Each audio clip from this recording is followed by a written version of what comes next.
Hello friends, कैसे हैं आप लोग। आज के इस वीडियो में हम बात करेंगे टाइगर के बारे में। और जब हम टाइगर की बात करेंगे तो उसके शारीरिक बनावट के बारे में बात करेंगे।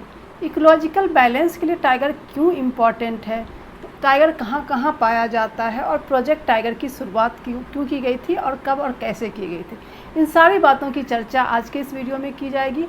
यह जीके के पॉइंट ऑफ व्यू से काफ़ी इम्पॉर्टेंट टॉपिक है, क्योंकि इस वर्ष यानी कि 2023 में प्रोजेक्ट टाइगर के 50 वर्ष पूरे हुए हैं और हर जगह एक जश्न का माहौल बना हुआ है, क्योंकि हमने एक बहुत बड़ा अचीवमेंट हासिल किया टाइगर के कंजर्वेशन के क्षेत्र में। तो इस वीडियो को अंत तक ज़रूर देखिएगा, तभी आपको फ़ायदा होगा और आपके एग्ज़ाम में अगर कोई भी सवाल आता है तो उसका आप जवाब दे पाएंगे। तो चलिए वीडियो की शुरुआत करती हूँ, लेकिन उससे पहले हमेशा की तरह जो आप लोगों से कहती हूँ कि अगर आपको यहाँ पे अपने लायक, अपने ज़रूरत के लायक वीडियो मिलता है तो आप चैनल को सब्सक्राइब कीजिए और वीडियो को लाइक कीजिए।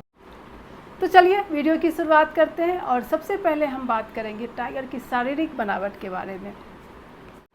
टाइगर बिग कैट फैमिली का सबसे बड़ा जानवर है। अब यहाँ पे यह बताना भी ज़रूरी है कि बिग कैट फैमिली में कौन कौन से जानवर आते हैं। तो बिग कैट फैमिली में जो जानवर आते हैं वो है आपका लायन हो गया, जैगुआर हो गया, लियोपर्ड हो गया, और चीता हो गया, और टाइगर हो गया। और इनमें सबसे बड़ा जानवर जो है वो टाइगर है। इसका जो वेट होता है वो लगभग 450 पाउंड, यानी कि अगर केजी में बात करें तो 205 केजी के लगभग इसका वेट होता है।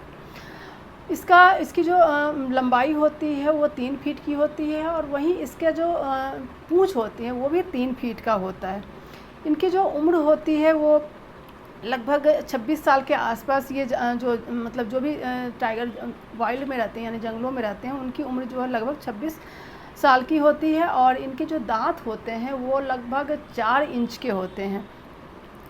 इसके अलावा टाइगर के बॉडी पे एक बहुत ही खूबसूरत सा पैटर्न बना होता है, और आपको पता है इस पैटर्न की खासियत क्या होती है। इस पैटर्न की खासियत यह है कि जैसे हर एक ह्यूमन बीइंग का जो उंगली का निशान जो होता है, फिंगरप्रिंट्स होता है, वो डिफरेंट होता है, वो आइडेंटिकल नहीं होता। दो अलग अलग इंसानों के फिंगरप्रिंट्स आइडेंटिकल नहीं होते हैं। उसी तरीके से दो अलग अलग टाइगर्स के जो उसके शरीर के ऊपर जो बना हुआ ये निशान है, जो स्ट्राइप्स बने हुए हैं जो आपको दिख रहा है वीडियो में, वो एक जैसे नहीं होते। ये पैटर्न बिल्कुल डिफरेंट होता है। और जब टाइगर के सेंसस करने की जो प्रक्रिया होती है, जो साइंटिफिक प्रक्रिया अपनाई जाती है, वो इन्हीं पैटर्न के बेसिस पे हम टाइगर का सेंसस भी करते हैं। क्योंकि जब जंगलों में कैमरा लगा दिया जाता है और उसमें जो कैप्चर होता है इमेज, और उसके हिसाब से उसके बेसिस पे जो पैटर्न होता है उसको रीड किया जाता है, और उसके बाद टाइगर की संख्या का पता लगाया जाता है। तो इस तरीके से इसके जो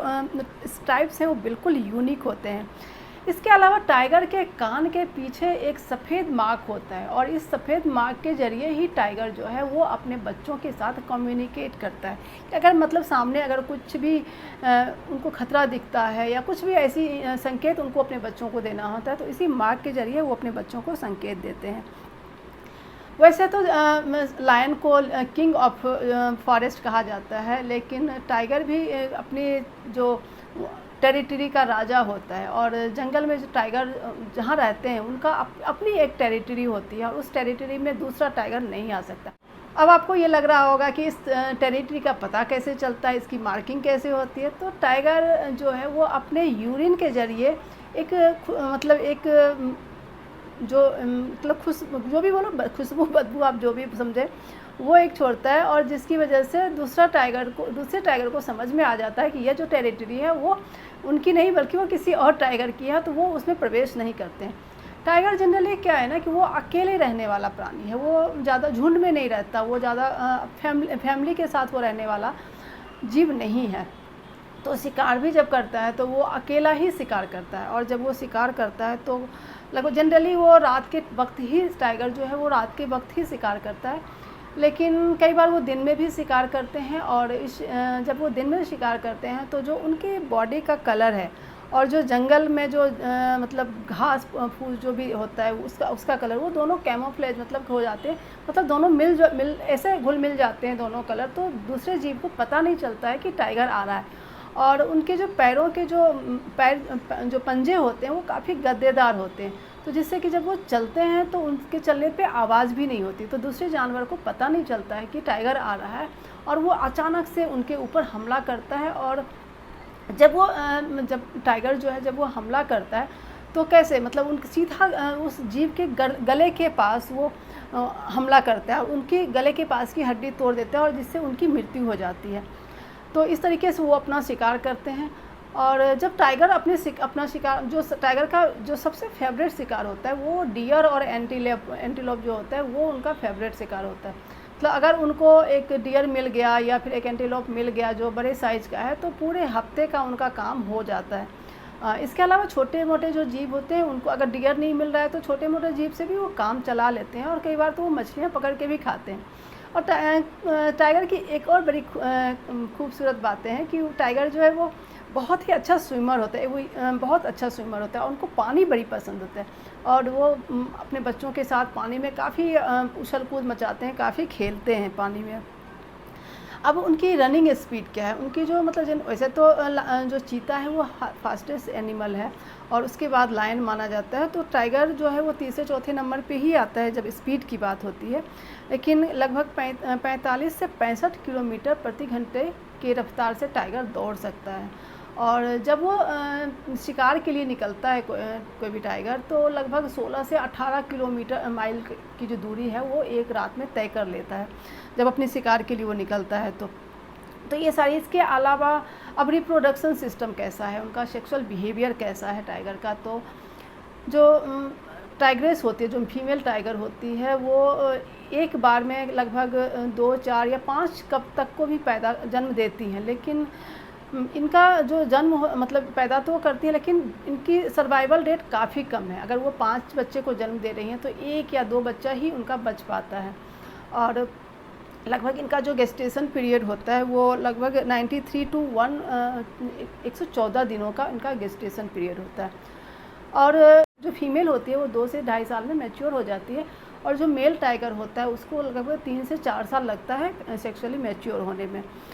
अब उनका सेक्सुअल बिहेवियर कैसा है, तो जो टाइगर होता है, जो मेल टाइगर होता है, जब भी वो फीमेल के पास आता है तो मतलब ऐसा नहीं है कि उनका एक ही पार्टनर हो, जो भी उस अपने टेरिटरी में उसको जो भी फीमेल पार्टनर मिलती है वो उसके साथ सेक्स करता है। और कई बार ऐसा भी देखा गया है जो मेल टाइगर होता है वो जब वो फीमेल टाइगर के पास आता है तो कई बार वो इतना एग्रेसिव हो जाता है कि वो अपने बच्चे को भी खा जाता है, जो भी मतलब कब होते हैं उनको भी वो खा जाता है, मतलब उनकी हत्या करता है और वो खा जाता है। और या कभी उनको कोई और शिकार नहीं मिलता खाने के लिए तो वो अपने बच्चे को ही मारकर खा जाता है। ये एक मेल टाइगर की बड़ी एक यूनिक मतलब गुण जो है वो है। तो ये सारी चीज़ें उनके उनका जो बिहेवियर है टाइगर के बारे में, उनका जो फिजिकल फीचर्स है उसके बारे में ये सारी चीज़ें होंगे। और आगे हम बात करते हैं, अब जब शिकार की बात हम करते हैं तो जब वो टाइगर शिकार करता है किसी भी जानवर का तो उसको वहीं पे नहीं खाता बल्कि उसको खींचता हुआ किसी झाड़ी के पीछे या किसी पेड़ के पीछे उसको लेके जाता है और उसके बाद वहाँ पे उसको खाता है।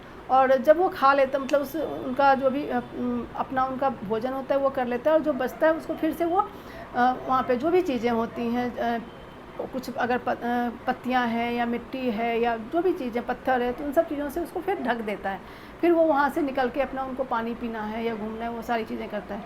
फिर जब उनको खाना होता है तो फिर से वो वहाँ आते हैं और फिर से वो उसको वहाँ से मतलब वो सब चीज़ें हटाकर फिर से खाएगा, फिर से उसको ढक देगा। और इस तरीके से वो अपने शिकार का इस्तेमाल पूरे हफ्ते तक करते हैं। एक डियर अगर वो मारते हैं तो पूरे हफ्ते तक उसको खाते हैं।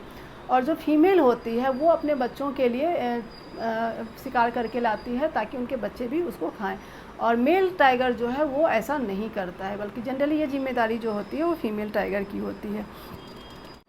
तो ये सारी बातें हो गई टाइगर के उनकी शारीरिक बनावट के बारे में, ये सारी चीज़ें। अब आगे हम बात करते हैं कि क्यों टाइगर इम्पॉर्टेंट है, हमारे जो इकोलॉजिकल सिस्टम है उसके बैलेंस में को बनाए रखने के लिए टाइगर का इम्पोर्टेंस क्या है। तो टाइगर जो है, जब फूड चेन की बातें होती हैं तो टाइगर सबसे ऊपर होता है और टाइगर के नीचे जो आते हैं वो डियर होते हैं। तो डियर जो जब टाइगर जो है वो डियर को खाता है, फिर इससे क्या है डियर की जो संख्या होती है उसको नियंत्रित करके बना हुआ रहता है, क्योंकि अगर टाइगर नहीं रहेगा तो डियर की संख्या बहुत ज़्यादा हो जाएगी और डियर की संख्या बहुत ज़्यादा हो जाएगी तो फिर जितने भी मतलब जो ग्रासलैंड है, जो ग्रीनरी है वो ज़्यादा डियर ही खा जाएंगे। तो जो उसके छोटे छोटे जो एनिमल हैं जिनको कि जो कि शाकाहारी हैं, जो उन सब चीज़ों के ऊपर डिपेंडेंट है, तो उनके लिए कुछ भी नहीं बचेगा। तो जो छोटे जानवर हैं वो धीरे धीरे ख़त्म होने लगेंगे। तो ये इस तरह के पूरे बैलेंस को बनाए रखने के लिए ज़रूरी है कि पूरा जो एक इकोलॉजिकल सिस्टम बनाया है, जिस तरीके से प्रकृति ने बनाया है, हर एक जीव का अपना एक इम्पोर्टेंस होता है। और अगर उस जीव को ख़त्म कर दिया जाए इकोलॉजिकल सिस्टम से, तो फिर कहीं ना कहीं एक इकोलॉजिकल इम्बैलेंस आ जाएगा। तो इसलिए ज़रूरी है, और टाइगर इसमें काफ़ी इम्पॉर्टेंट रोल अदा करता है, क्योंकि उस पूरे फूड चेन को सही तरीके से मेंटेन करना जो होता है वो टाइगर के ऊपर होता है। टाइगर अगर डियर को खाता है तो डियर की संख्या सीमित रहती है, तो फिर डियर की संख्या सीमित रहती है, तो जो उसके नीचे के जो भी जीव हैं उनको खाने के लिए पर्याप्त मात्रा में, क्योंकि उसके नीचे भी बहुत सारे छोटे छोटे जीव जंतु होते हैं जो ग्रीनरी होती है उसके ऊपर डिपेंडेंट होते हैं। तो इस पूरे इकोलॉजिकल सिस्टम को बैलेंस में बनाए रखने के लिए टाइगर बहुत ज़रूरी है। और इसलिए जब टाइगर की संख्या कम होने लगी, क्योंकि टाइगर जो है वो बहुत पूरे विश्व में नहीं पाया जाता, बल्कि टाइगर सिर्फ एशिया में, अगर हम बोलते हैं टाइगर सिर्फ एशिया में पाया जाता है, और एशिया के भी सिर्फ 14 देशों में पाया जाता है। और उन 14 देशों में से 75% टाइगर जो है वो इंडिया में पाया जाता है। तो इंडिया, बांग्लादेश, आपका भूटान, म्यांमार, चाइना, ये सब जो मेन कंट्रीज़ हैं, यहाँ पे मेनली टाइगर्स पाए जाते हैं। पाकिस्तान में टाइगर नहीं पाया जाता है। तो लेकिन जब 1800 जो सेंचुरी, जब 19th सेंचुरी की जब शुरुआत हुई थी, तो उस वक्त टाइगर की संख्या बहुत ज़्यादा थी, मतलब हमारे जंगलों में लगभग 1 लाख टाइगर, ऐसा मतलब जो भी हिस्टोरिकल डॉक्यूमेंट्स हैं, जो अध्ययन किया गया है रिसर्चर्स के द्वारा, उससे हमें पता चलता है कि उस वक्त लगभग 1 लाख के टाइगर जो पूरे हमारे इंडिया में या फिर पूरे जो ये एशियन कंट्री में थे। लेकिन धीरे धीरे अचानक से उनकी संख्या काफ़ी कम होती चली गई, और इसकी वजह जो मेनली था वो था जो उस वक्त के राजा महाराजा थे उन्होंने अंधाधुंध तरीके से टाइगर का शिकार किया। फिर ब्रिटिश आए, ब्रिटिश ने भी अंधाधुंध तरीके से टाइगर का शिकार किया, जिसकी वजह से इसके अलावा पॉपुलेशन भी बढ़ने लगा। पॉपुलेशन बढ़ा तो जो टाइगर के लिए जो भी उनका जो हैबिटेट था, जो जंगल था, वो सिमटने लगा, और जिसकी वजह से उनकी संख्या जो है वो धीरे धीरे ख़त्म होती चली गई। और 1970 में 70 तक लगभग 97% टाइगर जो है वो ख़त्म हो चुके थे। और यही इसके बाद एक अलार्मिंग सिचुएशन हो गया था, और जिसके कारण 1973 में जब प्राइम मिनिस्टर इंदिरा गांधी ने प्रोजेक्ट टाइगर की शुरुआत की थी। अब आगे हम बात करते हैं प्रोजेक्ट टाइगर के बारे में। 70 के दशक तक, जैसा कि मैंने पीछे बताया, कि काफ़ी जो 97% टाइगर्स थे वो ख़त्म हो चुके थे, और उनकी संख्या जो मात्र बच गई थी वो 1411। उसके बाद एक अलार्मिंग सिचुएशन आ गया था, और उसके बाद एक ऐसे इनिशिएटिव की ज़रूरत थी जिससे टाइगर को बचाया जा सके। और इसी दौरान प्राइम मिनिस्टर इंदिरा गांधी ने टाइगर को नेशनल एनिमल का दर्जा दिया और प्रोजेक्ट टाइगर की शुरुआत की। इसकी शुरुआत जो हुई थी वो जिम कॉर्बेट नेशनल पार्क से हुआ था, और जिस वर्ष इसकी शुरुआत की गई थी उस वक्त इसमें कुल 9 नेशनल पार्क को शामिल किया गया था। लेकिन धीरे धीरे आज के समय में इसमें लगभग 53 नेशनल पार्क को शामिल किया गया है, और काफ़ी बड़ा एक एरिया है जो कि प्रोजेक्ट टाइगर के अंतर्गत आता है। 2023 में जो सेंसस का रिपोर्ट आया है, जो गणना आई है, उसके हिसाब से 3682 टाइगर जो है वो इंडिया में है, जो कि पूरे विश्व का 75% टाइगर जो है वो हमारे देश में पाया जाता है। और काफ़ी पिछले कई वर्षों में काफ़ी अच्छा काम किया गया टाइगर को कंजर्वेशन को लेकर, और जिसकी वजह से हमारे देश में टाइगर्स की संख्या जो है वो दिन प्रतिदिन बढ़ती ही जा रही है। तो ये सारी बातें थी टाइगर के बारे में। मुझे उम्मीद है कि आपको यह वीडियो पसंद आया होगा और आपके लिए हेल्पफुल भी होगा, क्योंकि अगर एग्ज़ाम में टाइगर से रिलेटेड, प्रोजेक्ट टाइगर से रिलेटेड अगर कुछ भी जानकारी आती है तो शायद इसमें आपको मदद भी मिलेगी। तो चलिए इस वीडियो को यहीं ख़त्म करते हैं, फिर से मिलेंगे एक नए वीडियो में एक नए टॉपिक के साथ। तब तक के लिए जय हिंद।